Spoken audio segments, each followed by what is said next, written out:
Typically, the state Republican and Democratic parties get behind the candidates who secure the nominations. But in the 6th Congressional District here in Central Kentucky, it's a different story. LAX 18's Mike Valente found out more about Geoff Young.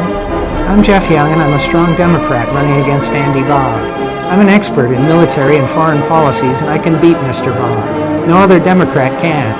The United States started the Korean War in 1950 by supporting a Japanese collaborator, president of South Korea, who immediately launched a reign of terror. And when that became a conflict between North and South Korea, the United States went in and committed genocide against the people of South Korea and North Korea. Something like 3 million Koreans bombed to death by the United States. The candidate has mostly gained attention for filing several lawsuits against political figures, as well as for his unorthodox political views. For example, he advocates abolishing the CIA. Kentucky is a poor state.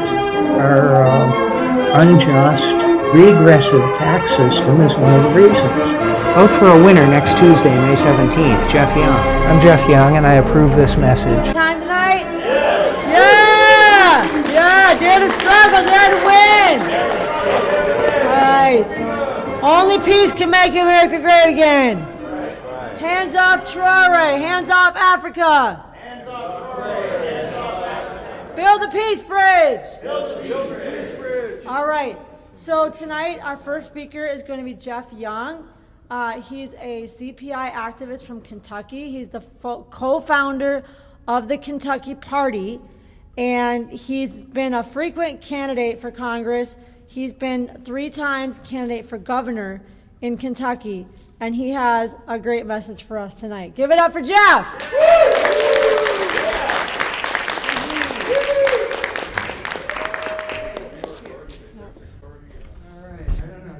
This, I'll use it.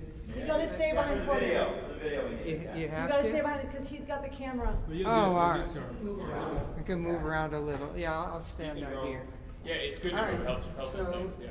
my name's Geoff Young. I've lived in Lexington, Kentucky for the last 45 years, originally from Massachusetts. And I want to talk about well, let's see. Wanted to start by saying I was 6 years old when the Cuban Missile Crisis happened. And that's when I had my first political thought or idea. At age 6, I thought, well, everybody's scared. All the, it was on the news for a month. The lead story. That wouldn't happen today. But back then, people were actually worried about a nuclear war. And so even the mainstream media made a big deal of it. My parents were talking about building a bomb shelter, I don't know, in the basement or the backyard or something. And I was scared. And so I found out a little bit about nuclear weapons. And my thought was, why do we have these things? All these, I think, USSR and USA were the only 2 countries that had them. I thought, well, everybody should get rid of all of them and make sure they can't be built again, build them back. That was my first thought, political thought, that's been one of my main focuses ever since then. Anyway, I went to,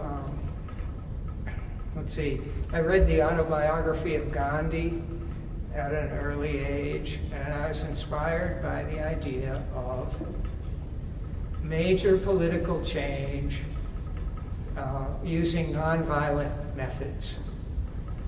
And that was really inspiring, so I became, a Gandhi fan.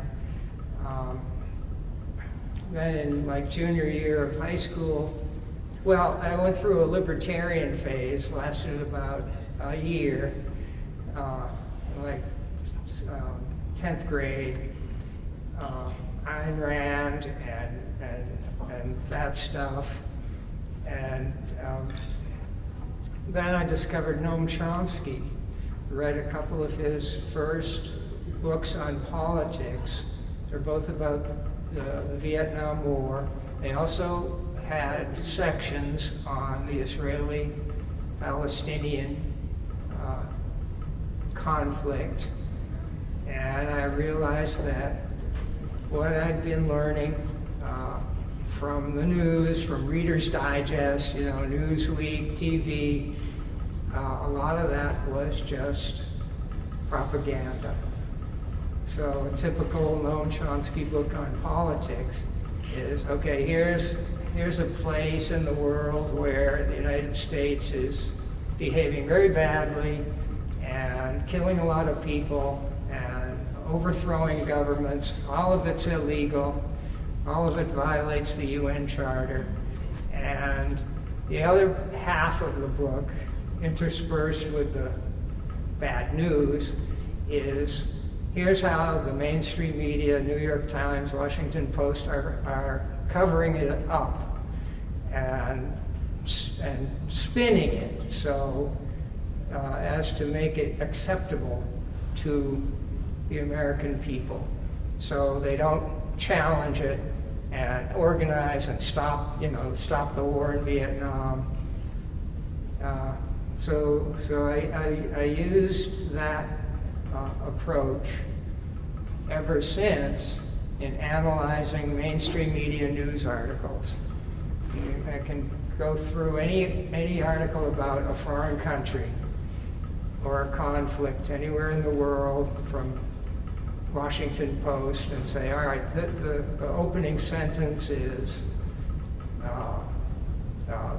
spin, next sentence is false, the third sentence is true but irrelevant, the fourth sentence is a distraction from the main point, and it's what you get in the media is what the system wants you to think about what's going on. It's not what's going on in the world. If you read the mainstream media, listen to like TV news, any station, Fox, CNN, doesn't matter. It's all what they want you to think. And so I don't watch TV. Haven't watched TV.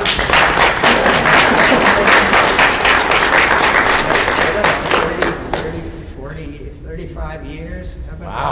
Don't watch it because I hate ads. And I hate being lied to. Yeah. It's just very annoying.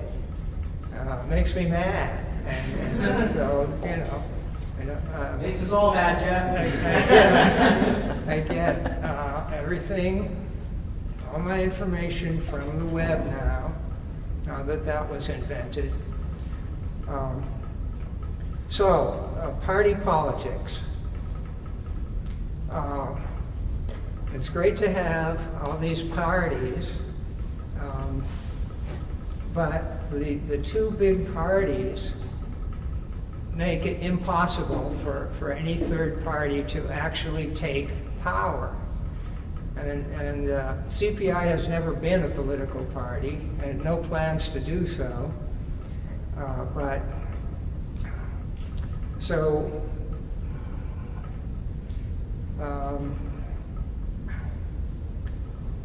If you're not interested in taking political power, there's no reason to be a party activist.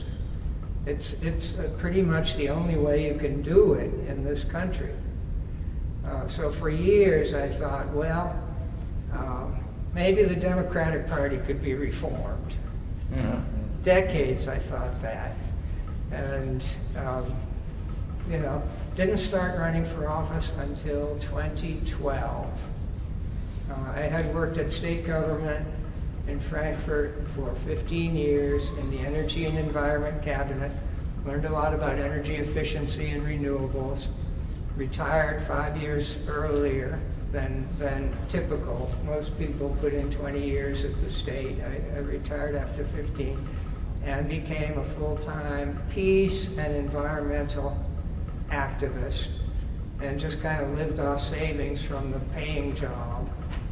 I'm really tight with money, and I don't spend much. I don't have expensive tastes, so I had all this money saved up, and you know, so I could just live on that, and started running for office in 2012. I was a Green for 4 years, 2009 to 2013, and ran for the the Kentucky House as a Green in my corner of Lexington in 2012. There was the Republican Christian right incumbent, entrenched, so entrenched that no Democrat filed to run against him. So there was an independent, some random guy, a Green, and the incumbent.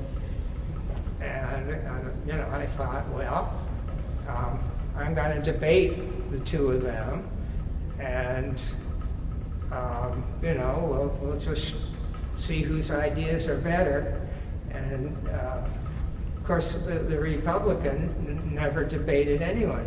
His only strategy, very unoriginal, is pretend he has no opponents. And that's the strategy they all use every time. They have no opponents worth talking about. And so they don't mention you, they assume you don't exist. And the whole election becomes knocking on doors, getting their party to knock on doors and buying ads, you know, every time. So he coasted in, but I learned how to do it, learned the mechanisms. Then I started running for the U.S. House every 2 years as a Democrat, and I found out pretty fast that I wasn't in anybody's plans. So when I would walk into a county party meeting, after 6 months of interacting with them, every time after that I'd walk into a party meeting, I knew that they didn't want me there. It was obvious. Then they started expelling me from the room, which violates Robert's Rules of Order. You can't expel a person that wasn't disruptive. So they would kick me out of every meeting. Geoff went along a few times, and the chair would say, "We're calling the police." Why? You were disruptive last time. Which I wasn't. And you're making our members feel uncomfortable and unsafe. And I said, well, I was just sitting there. That's a threat.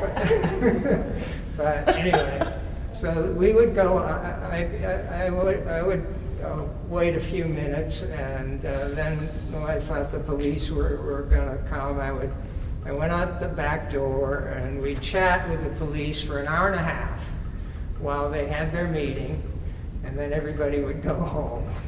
I never got arrested. I didn't want to.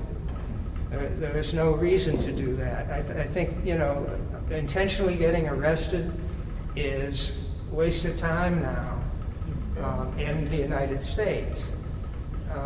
It makes no impact at all. People are used to it, and it doesn't have any effect, except you have to pay a fine. Yeah. Anyway, they kept rigging their elections.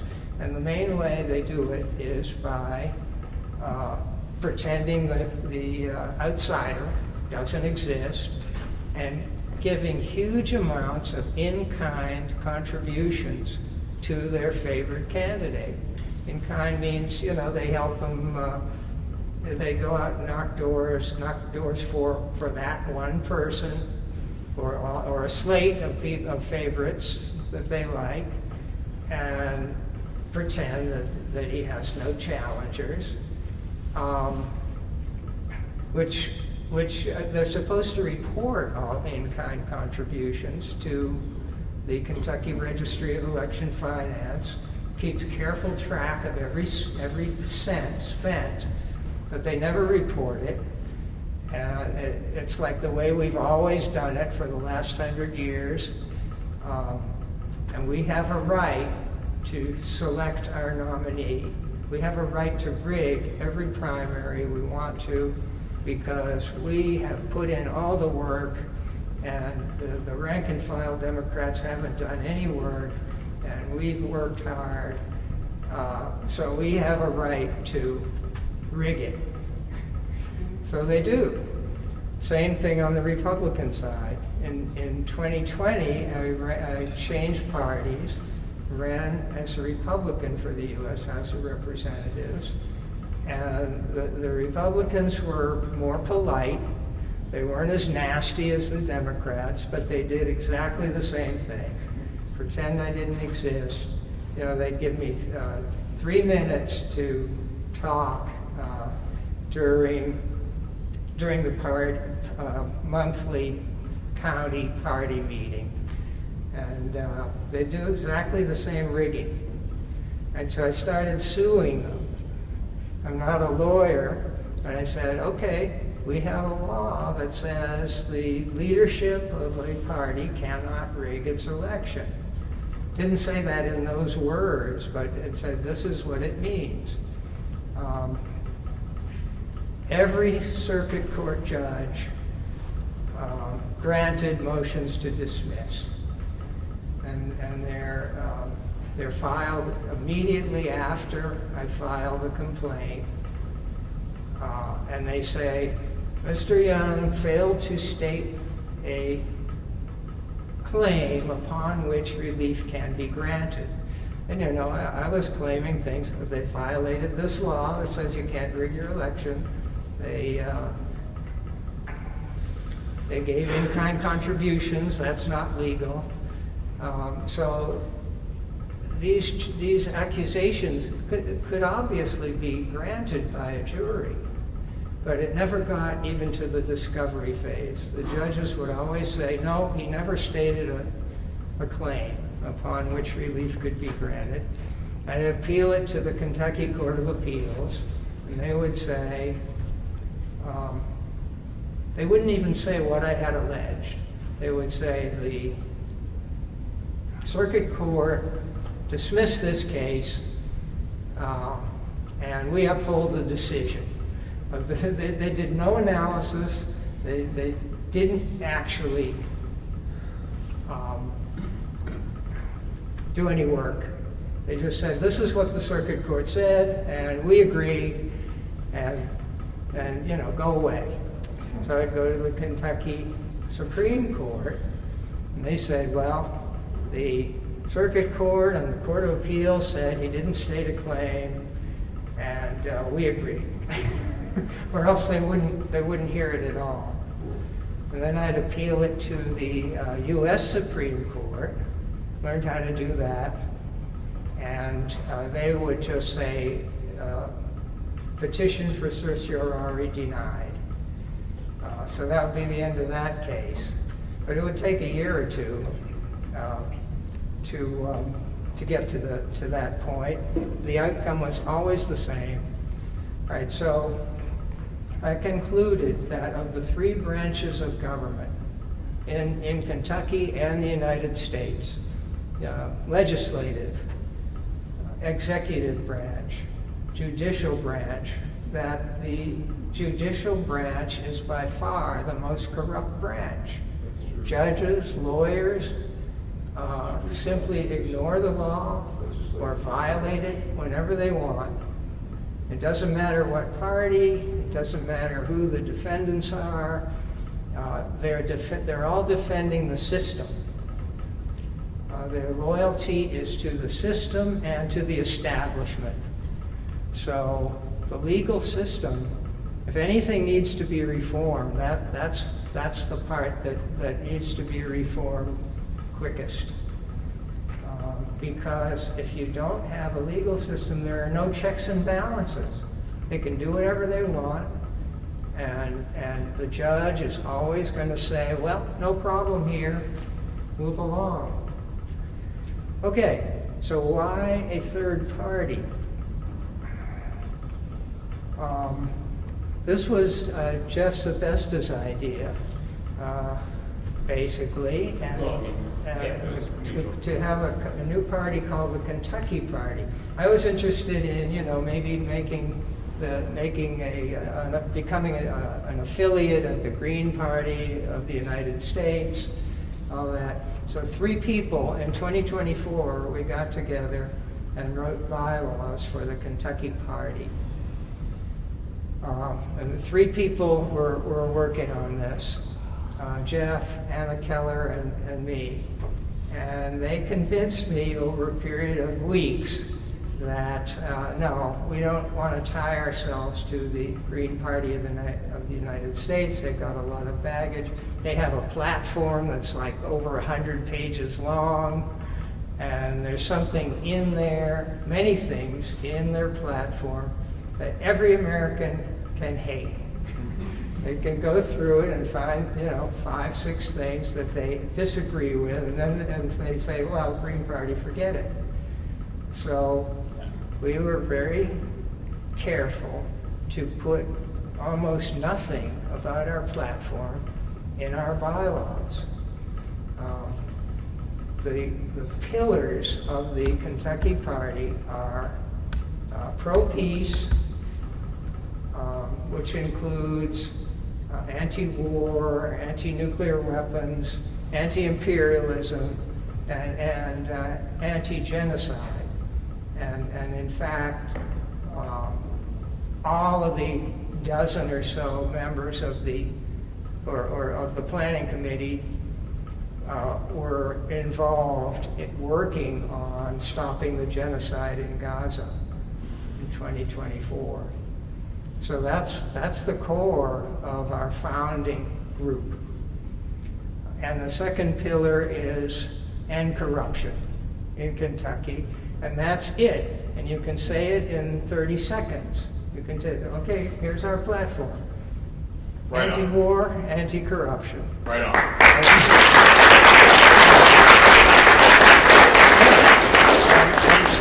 So parties are not supposed to be, they're not legally allowed to prevent somebody from joining.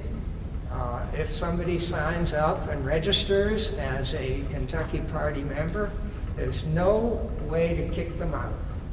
So we realized that, and so our attitude is we want anybody in Kentucky to join the party, and we'll help you get on the ballot. Because it's so small, we have to get signatures on a petition, and the different offices have different numbers of requirements of signatures. We'll help you do that. We will set up debates, because nobody does debates anymore. Yeah. Nobody debates. I mean, Biden did. yeah, right. And that was his biggest mistake. That sunk his whole career. One debate. He'll never debate again. And I think the Democratic Party will never debate again. And the Republican Party won't either. Everybody thinks they have more to lose than they have to win by debating anyone. So they don't happen.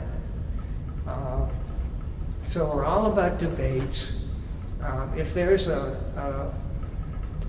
election race where there's a one Kentucky Party member, a Libertarian, a Democrat, and a Republican, we will invite all four to debate either online or in person several times during the primary and several times before the general. And the Democrat and Republican will never appear, so it's always going to be the Libertarian and the Kentucky Party person.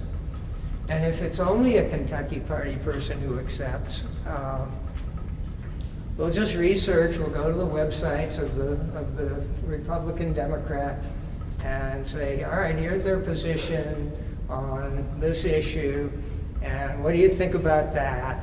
And it'll be, the whole debate will be the Kentucky Party candidate bad-mouthing the Democrat and the Republican. And we'll, put that online.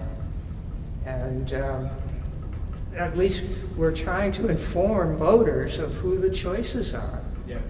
Because if nobody knows anything, they're just voting by inertia, or their parents always voted Republican, or they're voting on TV ads they saw. Well, I've heard of that person, I'll vote for them. Okay, so we're about a very simple platform, just two issues, and candidates can make their own platform when they run. Kentucky Party candidates can put anything they want in their platform, pro-gun control, anti-gun control, Second Amendment, anything. And we'll make them debate and defend their positions, and let our members ask them, why do you take that position? And they'll have to give a reason. And we're going to inform the voters. All right, so I want to conclude by suggesting that every state could have a party like this. Very simple platform with a couple of foundational things. Anti-imperialism should be one of them.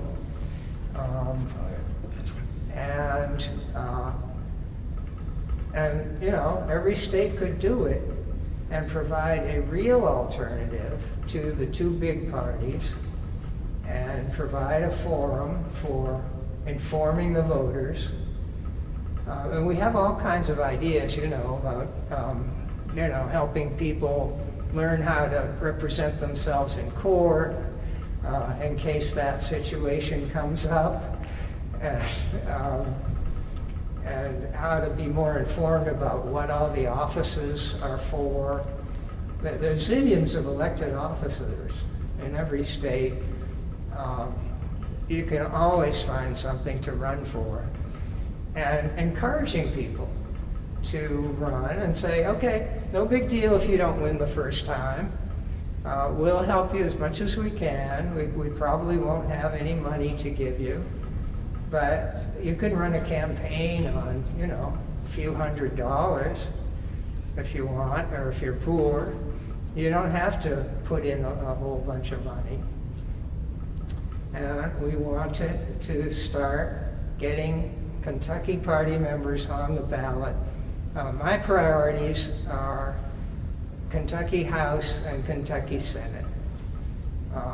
But Geoff just wants to get candidates for constable, because they can arrest John Bolton if he sets foot in the county, or a war criminal, of which there are many.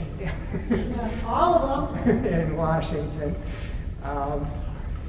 Okay, and so I want to conclude by saying that if you're only going to live for one more day, what is going to be important? And it's not going to be whether you were a good Republican, a good Democrat, a good Christian, a good Muslim, how much money you made. It's going to be who are you close to, who did you love, and who loved you over a lifetime.